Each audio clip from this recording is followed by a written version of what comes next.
Okay, at the ISC WEST in Las Vegas, 27,000 people expected to attend the 3-day event. Yeah, everybody seems to forget a lot of times we put all this stuff on. What do we do to protect our equipment? And simple as cages, it's pretty kind of cool. It's something that everybody tends to forget, especially when you have areas with high vandalism. ISW Las Vegas, and here we are. This is a really cool product. A lot of people working from home now. So this is not a very expensive unit. So that's great for the home, right? That serves as, what would you say, it's a router? No. Yeah, it can be a router. You can use it in bridge mode between a router and, say, your switch. You can even use it in DHCP mode if you want to just have it do that. It has built-in VPN server and VPN client as well.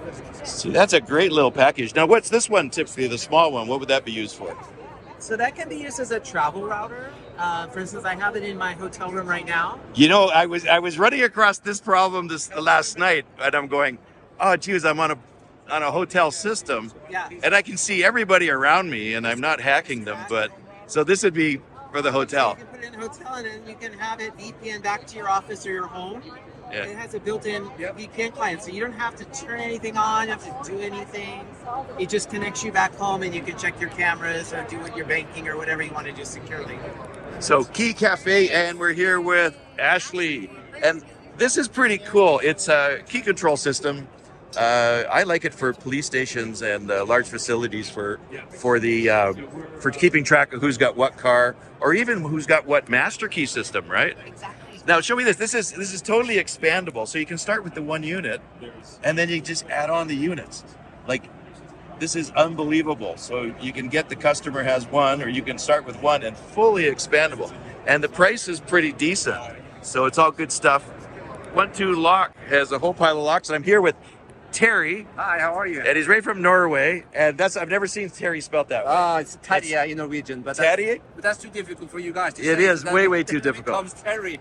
So we're here looking at the padlocks. Yeah, so the idea here is that you use NFC from the phone to harvest energy and exchange keys. So when I want to open this padlock, I just put my phone onto the lock, harvest energy, and it opens.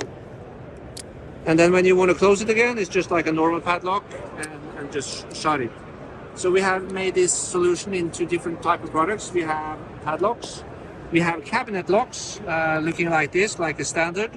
The same principle here, you touch your phone, open the lock, and then can open the door. And when you close it again, it stays locked. So have the same auto locking function as you have in a padlock. And then we have these type of locks where this is for furniture, so it's more like hotel rooms, business offices, and things like that, where you want to have like a first come, first serve. You take your stuff, you put it into the cabinet. Okay, I get my app, I lock it, so then I'm actively locking it. So okay, you can see it's locked, I confirm it's locked, and then when I want to open, I have the key. So here, opening it again. And then you also have administrative functionality in case I lock a company's locker and then run away. So, yeah. Okay, perfect. Thank you, Terry from One Lock. Athena Security, and the product is...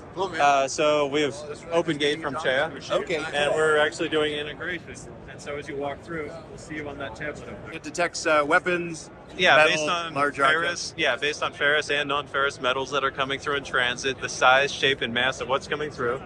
And then we have AIs built to make sure you don't go around these poles. And we're actually showing kind of on the screen kind of what we're doing with our AI models to make sure that it's a great screening process. Okay, perfect. And then we built it on the other arch, there's visitor management. So if I go around it, it'll set off beep, beep, beep. If I walk around it, get coffee. Unitree Robotics. And what do we got here? What is this? Ours to shake hands. It shakes hands. Yes. Okay. It's a robot dog. I like dogs. Okay. Oh, you love me, do you? Okay, I'll tell you what. I like this one. It's the most. Oh, wow. Wow. Oh, my God, that's scary.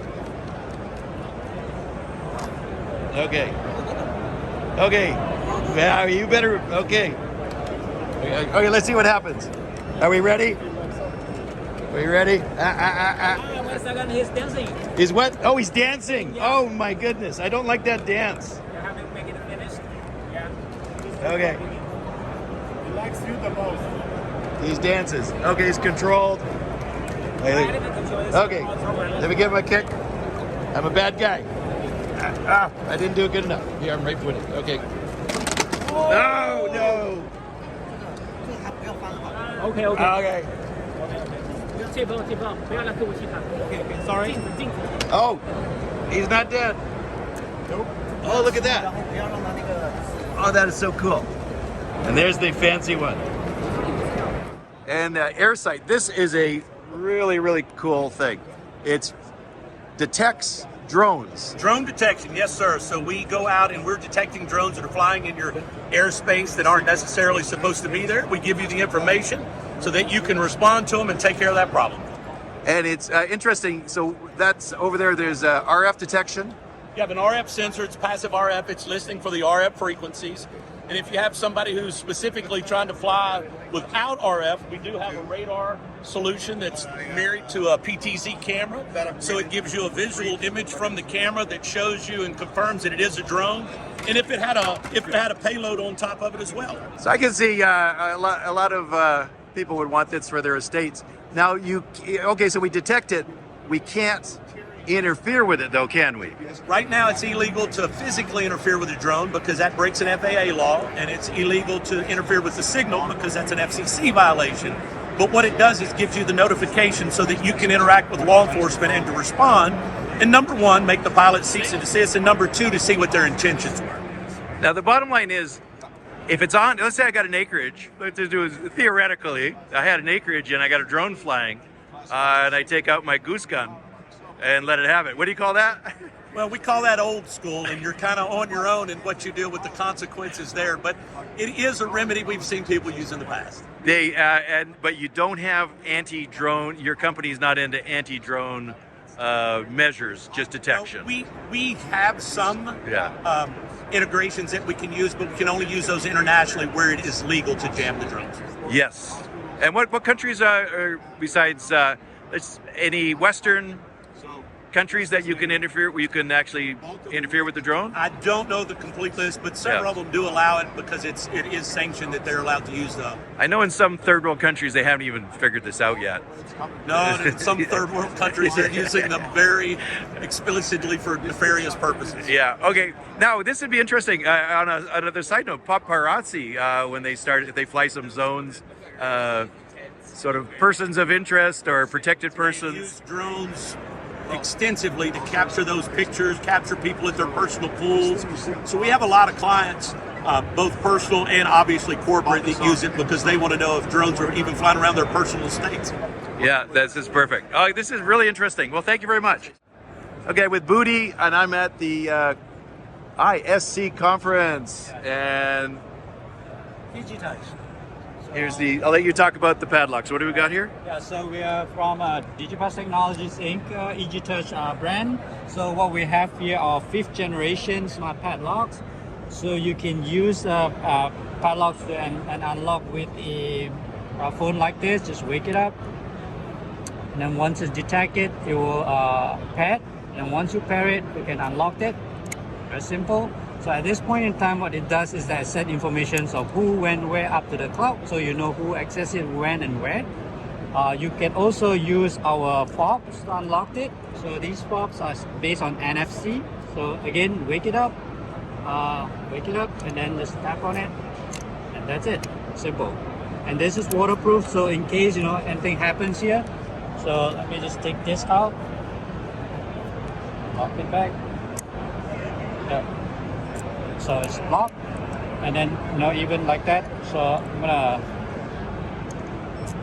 unlock. So even if you drop it into water by accident, you don't have to worry. This is our upcoming models. So the heavy duty one. Heavy duty, and then we have a lot more sensors and a lot more intelligence into it. So if someone try to break it, it'll sound alarms and send a notification to your apps. Oh, excellent. So the app gets a notification. That's the heavy duty one. Yeah. And we get a whole. Our Lodo, lockout, tagout, padlock. Okie dokie. Thank you very much, Booty. Okay, I'm here with Nick, and we're with Philips. Now, this is interesting. Philips has a line of electronic locks, and they look really, really interesting. So can you just tell me a little bit about them? Absolutely. So I will start actually with this guy over here. This is our palm vein recognition lock. And you don't have to touch it, you just have to get close. Exactly. You don't have to touch it. You just get close with that one. And how many palms will it read? That will do up to 50 palms. Wow. And you don't have to touch it. This is kind of cool. Correct. So it's just close. Oh, that's really Yeah, cool. absolutely. Can I put my face up there? We won't read your face. We'll read my face. We are working on facial recognition ones, but we don't have those yet. And then this is the Z-Wave version. And on both of them, they do have the key override there with the weatherproof cover on that one. 2024. There we go. This how quick it reacts. Very quiet. Ready to go. So, and what's interesting on this, it's made for the North American market. That is correct. So we can install it. Yes. And it's going to be sold through integrators and maybe some of the suppliers. That is correct. And it's probably going to be at a price point that's less than some of the Wisers and Schlage. We'll find out. Yes, no, it will be. It will be definitely going to be less expensive. So this could be something you could sell to your customers without them having to run to Home Depot. So this is the Caddis line. Now it's going to be rebranded as Philips. So it's going to be interesting. It's going to be at a price point that's good for locksmiths. So the Caddis line, soon to be, next 6 months, will be rebranded as Philips. Let me just get over here for a sec. There we go, Caddis. Okay, Sebastian, we're TD Pro, and now this is really, really interesting. Euro profile cylinder, and we can retrofit this. Yeah, and turn it into an electronic lock. Yeah, so here in the lock I have a hole where I can put all the key inside. I put it on top of the existing cylinder, as you can see. I close it only here with 3 screws, 2 from the side and from the other side. And actually that's it, yeah? So I can retrofit it, so I can... Yeah, so the installation, as you can see, it's literally even less than 30 seconds. Now I have to ask the obvious question. Can the burglar just unscrew that and take it off the door? Well, first of all, it's in the inside. So if the burglar is inside of your home already, you have bigger problem because he can take much more things than only the smart lock. Okay. And then he needs to have an Allen key, yeah, that is not obvious, yeah, that it can be uninstalled. But it's most important thing is on the inside part of the door. From the outside, you can use still your regular key. Okay.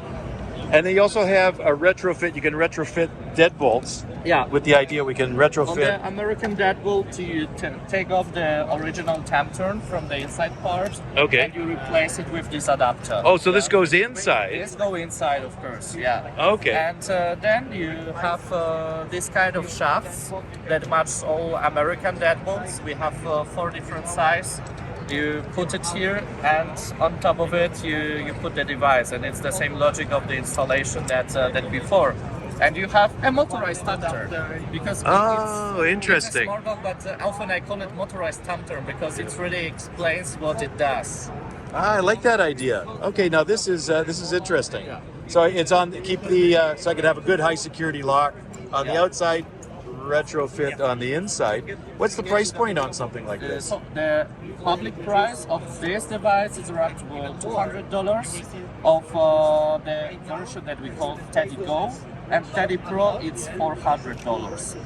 What is the difference between the two devices? First of all, it's the size, yeah, and then if you touch both devices, you'll see this is in aluminum.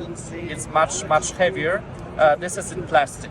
The Pro version has an integrated battery, rechargeable one. You charge it with a regular USB cable, and it can last even more than 1 year on one charge. And the cheapest version has 3 CR batteries, and you change it more or less every 6 months. Okay, thank you very much, Sebastian. We're at TD Pro.